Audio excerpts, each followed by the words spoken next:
ETF index mutual funds నేర్చుకుని stock మార్కెట్లో రాణించాలనుకుంటున్నారా? వెంటనే ఈ నెంబర్కి కాల్ చేయండి.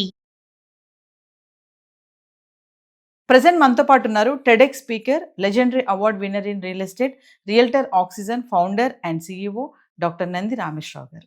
నమస్తే సార్. నమస్తే అమ్మా. సార్, మామూలుగా మనకి పర్సనల్ లోన్ కావాలంటే బ్యాంక్స్ శాలరీ అడుగుతారు, మంచి శాలరీ ఉండి క్రెడిట్ స్కోర్ బాగుంది అనుకుంటే శాంక్షన్ చేసేస్తారు. అయితే ఇప్పుడు ఏంటంటే బ్యాంకు పర్సనల్ లోన్ తీసుకునేటప్పుడు ఎందుకు తీసుకుంటున్నారనే ఆ రీజన్, ఆ క్వశ్చన్ కూడా వేయదు బ్యాంకు. తర్వాత ఏంటంటే పర్సనల్ లోన్ ఏ కారణాలు అంటే చిన్న వాటికి కాని వాటికి పర్సనల్ లోన్కి వెళ్లకుండా అంటే ముఖ్యమైన వాటికే పర్సనల్ లోన్ తీసుకోవాలి. కొంతమంది ఏంటంటే ప్రతిదానికి పర్సనల్ లోన్కి అప్లై చేస్తూ ఉంటారు. వేటికి అప్లై చేయడం వల్ల వాళ్ళు ఇబ్బందులు పడతారు అంటే అసలు పర్సనల్ లోన్ అనేది దేనికి అప్లై చేసుకోవాలి అంటే? ఫస్ట్ పర్సనల్ లోన్కి నార్మల్ హౌసింగ్ లోన్కి తేడా ఏంటో చూద్దాం. ఇండస్ట్రీ లోన్ వేరు, కార్ లోన్ వేరు, పర్సనల్ లోన్ చాలా మంది తెలిసి ఉంటుంది. బట్ మనం స్టార్ట్ చేసిన బేసిక్ ఉండాలి కాబట్టి హౌస్ లోన్కి ప్రాపర్టీ అసెట్గా మార్టిగేజ్ చేస్తాం మనం. జనరల్గా ఇప్పుడున్న మనకు వచ్చే పాయింట్, మనకి ఎఫ్డి వేసుకుంటూ వచ్చే 6.75, 6.5. ఒకప్పుడు నేను ఇల్లు 10-12 ఇయర్స్ ముందు తీసుకున్నప్పుడు 13% ఉండేది. ఇది హౌసింగ్ లోన్ ఇంట్రెస్ట్.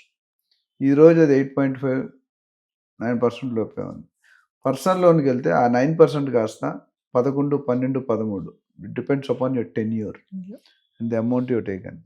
ఇక్కడ పెద్ద హ్యాపీనెస్ ఏంటంటే వాడు క్వశ్చన్ అడగరు పర్సనల్ లోన్.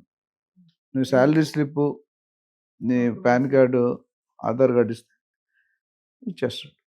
ఎందుకంటే మనం అక్కడ మనకి ఈఎంఐలు పాత ఏమున్నాయో చెప్పాం. సో చాలామంది హౌస్ లోన్ తీసుకుంటే ఇల్లు అమ్మేస్తారు అనుకోండి, హ్యాండ్ లోన్స్ ఉంటాయి పల్లెటూరులో. ఒక 10 లక్షలు, 1 కోటి రూపాయలు ఒకటి. ఆ 10 లక్షలు అనేది ఎక్కడా రిఫ్లెక్ట్ కాదు. అదే గవర్నమెంట్లో లోన్ తీసుకుంటే మార్టిగేజ్లో ఉంటుంది. అట్లనే పర్సనల్ లోన్లో వీడు ఎన్ని అప్పులు ఉన్నాయి, ఎన్ని ఏమైనా చెప్పడు. ఆడు ఐడెంటిఫై కావాలని. వాడు నా కస్టమర్ బకరా దొరికాడా? అన్ని బ్యాంకులు లేదు, కొన్ని బ్యాంకులు. సో నేను ఇక్కడ బ్యాంకుని తప్పు పట్టనండి, తీసుకునేవాడు తప్పు. ఎప్పుడైనా లంచం తీసుకునేవాడు తప్పు కాదు, లంచం ఇచ్చేవాడు తప్పు. మనం రివర్స్ అర్థం చేసుకుంటాం. మంచి చక్కటి ఎగ్జాంపుల్ లాస్ట్ ఇయర్స్లో మన తెలంగాణ, ఏపీ ప్రభుత్వాలు 7 లక్షల కోట్లు, అక్కడ 10 లక్షల కోట్లు ఆ వడ్డీ కట్టడానికి అప్పు చేస్తున్నారు. Something like that. పాత అప్పు తీర్చడానికి డబ్బులు లేవు. ఆ వడ్డీ అప్పు తీరిస్తే పర్వాలేదు, వడ్డీ కట్టడానికి తీసుకుంటాం. That is how we are not able to generate revenue. Growth అనేది కొద్ది స్లో అయింది. యునైటెడ్ ఏపీ యూనిట్ చంద్రబాబు గారు చేశారు కదా, సైబరాబాద్ కానీ, ఐటీ పార్క్ కానీ, ఎస్సీజెడ్ కానీ, సైబర్ టవర్. ఇప్పటికీ సైబర్ టవర్స్ అంటే మా వరల్డ్ ప్రపంచంలో మొత్తం ఎవడైనా పల్లెటూరు ఫస్ట్ నాకు రౌండ్ బిల్డింగ్ చూపించి దానికంటే బాబు బిల్డింగ్స్ వచ్చాయి. మీరు అడిగిన క్వశ్చన్కి ఏంటంటే పర్సనల్ లోన్ తీసుకుంటే వచ్చే నష్టాలు ఏంటి, ఎలాంటి పర్పస్ తీసుకోకూడదని మీరు అడిగారు. నేను ఎక్స్పర్ట్ కాదని, బట్ నాకున్న నాలెడ్జ్ కొద్దిగా చెప్తాను. ఫస్ట్ ఈఎంఐలు తీర్చడానికి తీసుకోకూడదు. ఎందుకంటే ఆల్రెడీ మీరు ఒక దగ్గర ఇంట్రెస్ట్ తీసుకొని కడుతున్నారు. జనరల్గా బ్యాంక్ లోన్ తీసుకున్నాను అనుకోండి, మీకు 8-9. అదే పర్సనల్ లోన్ తీసి వడ్డీ తీరిస్తే డబుల్ ది కాస్ట్ అవుతుంది. అండ్ ఎప్పుడు కూడా స్టాండర్డ్ నామ్స్ ఏంటంటే నీ జీతంలో 40% అంటే ఎక్కువ ఈఎంఐలు ఉంటే వాడు బతుకు కంపల్సరీ కరోడ్పతి నుండి రూడ్పతికి వస్తాడు. అవునా కదా? సో ఈఎంఐ తీర్చడానికి తీసుకోకూడదు. రెండోది లగ్జరీ కార్లు, gadgets, mobile, smart phones. Apple బాగానే ఉంటుంది. యాపిల్ ఎందుకు 1 వీక్ తర్వాత యాపిల్ బతుకు 0. ఇక్కడ కూడా నీ బతుకు అట్లా అయిపోతుంది. I don't suggest. Just for entertaining you or your wife or your family or your friend, don't take personal loan. Personal loan ఏంటంటే ఒక క్యాన్సర్ లాంటిది. ఇక్కడ స్టార్ట్ అయింది, బాడీ మొత్తం వెళ్ళిందంటే నీకు బతికే ఛాన్సులు. ఇంకోటి నా ఎనర్జీ చాలాసార్లు చెప్పాను ఏంటంటే, ఒక మనిషికి 40 సంవత్సరాలు ఉంటే వాడు బ్యాంక్ అకౌంట్లో 40 లక్షలు ఉంటారంట. లేకపోతే you are not done your career properly. ఎవరు చెప్పండి, నేను చెప్తున్నా.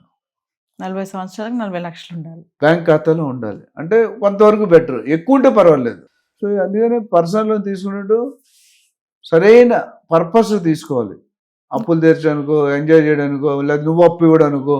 ఇంకా కొంతమంది స్టాక్ మార్కెట్లో పెట్టడానికి కూడా తీసుకుంటారు. అసలు ఈ స్టాక్ మార్కెట్ కాదు, ఏ ఇన్వెస్ట్మెంట్ కూడా అప్పు చేసి పెట్టడం కరెక్ట్ కాదండి. అంటే నేను ఒక దాంట్లో చెప్పాను అంటే అది కరెక్ట్ చేసుకుంటాను. అంటే నేను మళ్ళీ రియల్ ఎస్టేట్లో మీరు తీసుకోమని నేనే చెప్పాను. మళ్ళీ నువ్వు కాంట్రాడిక్ట్ అడుగుతాను, ముందే చెప్తున్నా. ఏంటంటే రియల్ ఎస్టేట్లో ఏమవుతుందంటే ప్రస్తుతం సంవత్సరానికి 20-25% పెరుగుదల ఉంది. నువ్వు కట్టే ఇంట్రెస్ట్ ఎంత? 99%. సో సరైన ప్రాపర్టీకి ఎగెనెస్ట్గా తీసుకుంటే you're doing a better job, లేకపోతే you're doing a wrong job. అదొక్కటి తప్ప మిగతా గోల్డ్ కూడా వద్దంటారు. నీకు పెరిగింది రేపు సడన్గా 50,000 20,000 పడిపోతే your cost will be very high. అట్లనే కార్ లోన్స్, కొంతమంది క్రెడిట్ కార్డ్ కట్టడానికి కూడా అప్పు తీసుకుంటారు.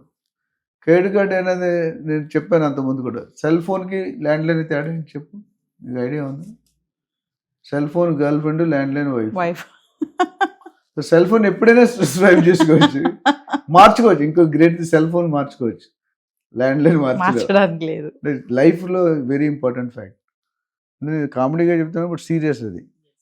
వైఫ్ అనేది ఒకటే వైఫ్ ఉండాలి, 1-2 మతాలు తప్ప.